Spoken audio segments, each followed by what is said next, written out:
Adam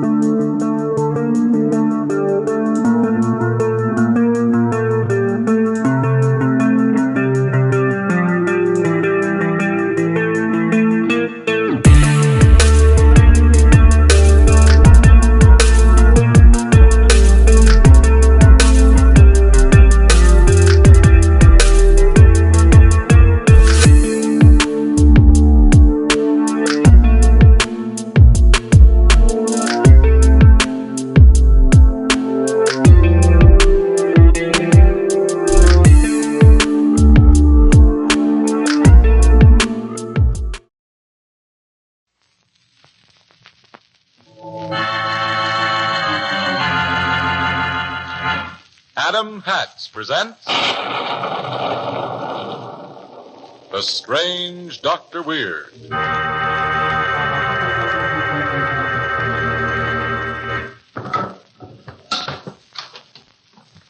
Good evening. Come in, won't you?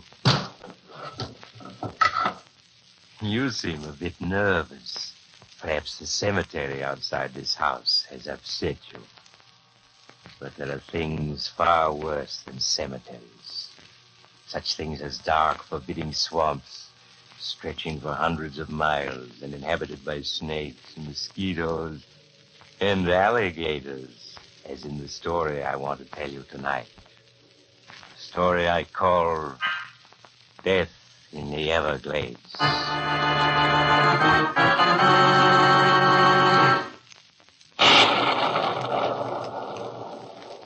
My story begins in the vast shadowy wastes of the Florida Everglades. A small dugout glides through the dark swamp water, poled along by a weather-beaten guide. The guide's passengers, Gerald Drake and his wife Kitty, sit nervously in the center of the dugout, subdued by their strange and uncanny surroundings. Gerald, how much further do we have to go? It's been 2 hours now since we left the mainland. I'll see. Guide, how much further is it to my uncle's home? It ain't much further.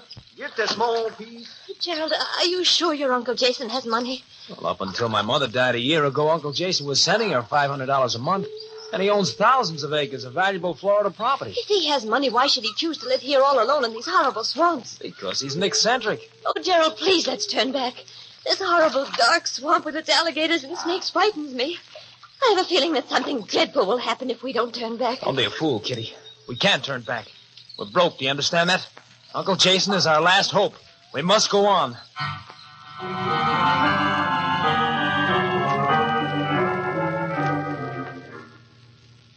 Why have you come here, Gerald? Well, after all, Uncle Jason, I am your only living relative, and, well, I wanted to find out how you were getting along. Gerald worries about your living here alone in the swamps. I'll always live here in the swamp. Always. It's quiet and peaceful here. I have my friends. Your friends? Yes. Didn't you see them as you came here? Singing in the trees, swimming in the water. I know them all.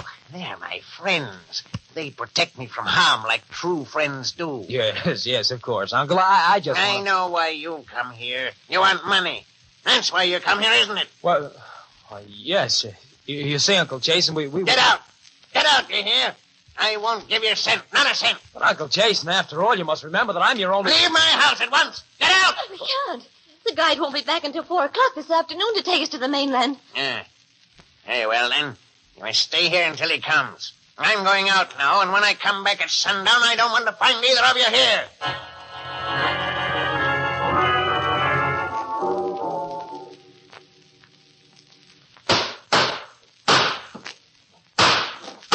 Gerald, what are you doing? I'm trying to break the lock on this metal cash box. Cash box? Yes, my darling. A short talk with Uncle Jason convinced me that he kept his money someplace in this house. It wasn't too difficult to find his cash box. Gerald. If my dear uncle won't part with his money willingly, he's going to have to part with it unwillingly. My cash box! What are you doing with it? Uncle Jason. You're home a bit early, aren't you, Uncle Jason? You're trying to rob me. You're like all the others. No, I won't let you rob me. Give me my box. Give me my I don't like to do this, Uncle Jason, but I must have that money, understand? Come on now. You may kill me, but you'll never get away with my box. Give me that. My friends in the swamp. They'll see you don't. You'll never leave this swamp. Never you. Very well, Uncle. If you insist. Gerald, let go of him. Let go or you'll kill him. That's exactly what I'm doing. You're the one who's never going to leave the swamps, Uncle. You're going to stay here with your friends forever. While I go back to the mainland with your money. There. Gerald, you've killed him. You've killed him. They'll send us to prison for this. Don't be a fool. Anyone should come looking for Uncle Jason, they won't find a trace of him. What do you mean? We're going to get rid of dear Uncle Jason. Yes. Give me a hand with his body, Kitty. We're taking Uncle Jason to his friends.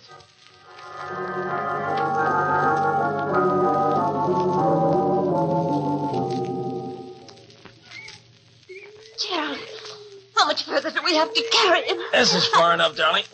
Just set him down here. Here? Where the water's edge? Yeah. This'll do perfectly. Let's drop his legs. Yeah. That's it. There we are. Gerald, you aren't just going to leave him here, are you? Why, of course, darling. Uncle Jason's friends will look after him. His friends? Why, yes. Look over there. See him swimming this way? Alligators. Monster alligators. Gerald, they're coming up out of the water. Yes, so they are. Look. One of them is crawling up to Uncle Jason's body. He's going to... Yes. Goodbye, Uncle Jason.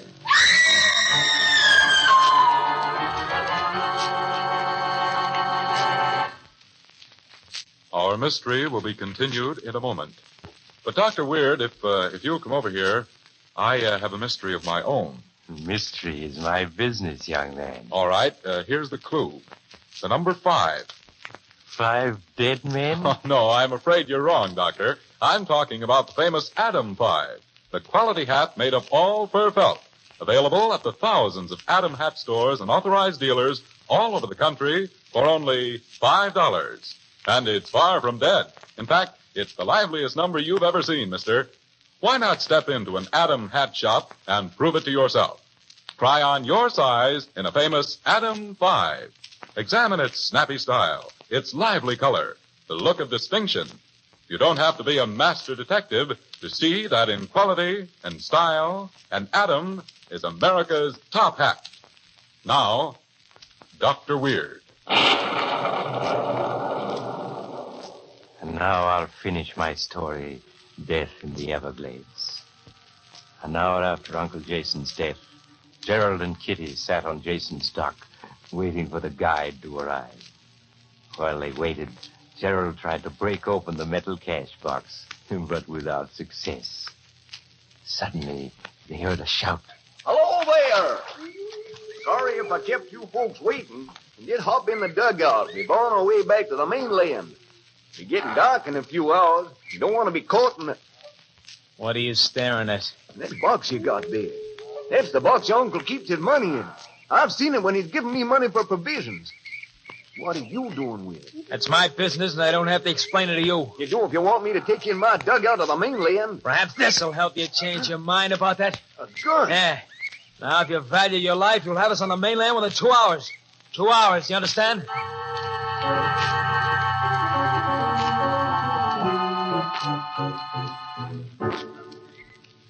The 2 hours are almost up. Why haven't we reached the mainland? It's already dark. It's just a small piece beyond this island we're passing. Hear that, Kitty? In a few minutes, we'll be on the mainland. But Gerald, the guide will go to the local sheriff and tell him everything. Don't you worry about the guide. I'll take care of him. That fool! Why's he going so close to the island? Have us aground if he doesn't watch. Gerald! Gerald, he's gone. He's not in the boat. Gone? Hey, you're right. He must have swung on an overhead branch as we were passing the island. Gerald! Gerald, there he is. Is he standing in that small clearing on the island? Find your own way to the mainland, you thieving murderers! I'll never take you there! Oh, Gerald, what will we do without him? Kitty, get hold of yourself. We're going to reach the mainland safely. Oh, but how can we find our way? The sun's setting. It's already dark here in the swamp. We may be miles from safety. Miles of these tiny winding streams. These horrible cypress trees growing together over our heads, so we can't see where we're going. Stop it, Kitty! Listen to me. We're not in any danger, do you hear me? I admit that we can't get out of the swamp tonight. All we have to do is stay right here in the dugout until morning. When it's light again... No, we'll never find our way out. Even the guides get lost in the Everglades sometimes. Anyway, they won't let us go. They'll stop us just like he said. Who'll stop us? Uncle Jason's friends. Listen to them. All around us. waiting for us. Look there in the water. They're coming for us. The alligators. Kitty, you mustn't say that. We're going to make it, do you hear me? And we'll be rich. There's a fortune in this cash box. Here, I'll open it for you. Then you'll see how rich we are. Here, it's a hard lock to break off. Maybe I can shoot it open. Kitty, the lock's broken. Kitty, look. Money. Money? Yeah. It's 50, 100, 150, 200, 210. I mean, there's only $210 in that box. Yeah, but look. There's a paper in the box. It'll probably tell us where the rest of the money's hidden. Come on, let's see. It's a real estate deed. 20,000 acres. Assessed value, $1,000. No, can't be. Your uncle was a wealthy man. He had money and land. He has $210 and 20,000 acres of worthless swamp. What? There must be more than this. There's got to be. Stand up, Gerald. Look around you. 20,000 acres of worthless swamp. It's all yours, Gerald. And we committed murder to get it. Kitty, sit down. Sit down, do you hear me? You'll turn the dugout over. We're lost in your vast kingdom full of snakes and alligators. Why don't you ask one of your loyal subjects how to get to the mainland? Go ahead, Gerald. Kitty, look out. We'll turn it over. Kitty, are you all right? Where are you? There I am, hanging on the dugout. Swim over this way. Kitty, listen, church bells. They're ringing in the village church on the mainland. We can't be more than a few hundred yards from the mainland. Gerald, that means we'll be able to reach the mainland. Yeah. All we have to do is right the dugout and... Gerald! Something's bumped against me! Kitty! Kitty, where are you? What happened? No!